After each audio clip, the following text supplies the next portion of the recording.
William Shakespeare was a man who was destined for greatness, though he didn't come from greatness himself. But who was William Shakespeare? William Shakespeare was born April 23rd, 1564, baptized 3 days later on April 26th, in a little town called Stratford. Not this Stratford, or this Stratford.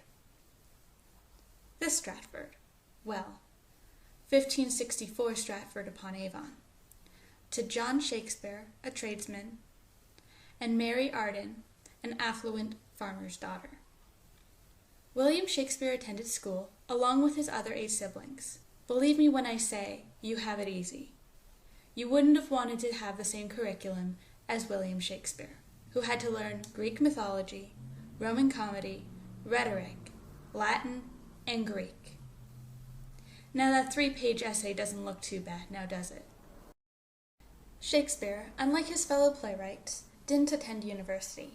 Instead, at 18, in 1582, he married Anne Hathaway, not Catwoman, princess, scientist, actress Anne Hathaway.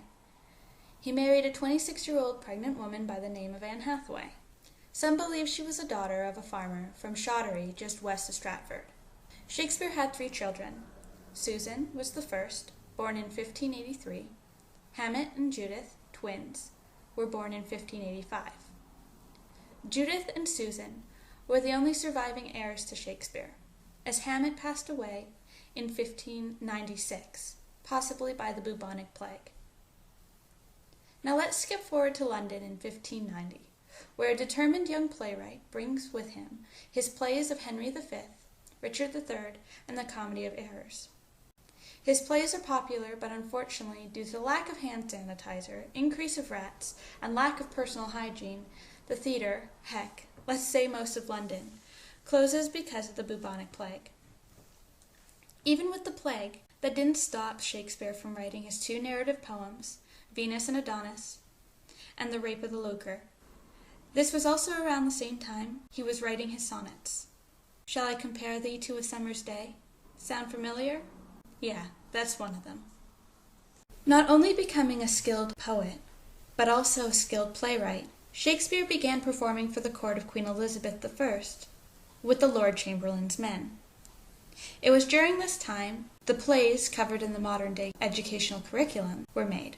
Romeo and Juliet, A Midsummer Night's Dream, and The Merchant of Venice. In 1597, with his growing popularity and stakes in the Lord Chamberlain's men, Shakespeare helped establish the Globe Theatre.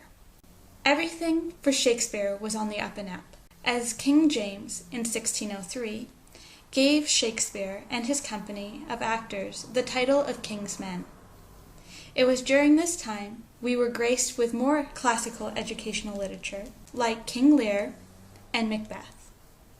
It was in 1616 where William Shakespeare's health began to deteriorate, and on April 23rd, exactly 52 years after his birth, William Shakespeare passed away in Stratford-upon-Avon.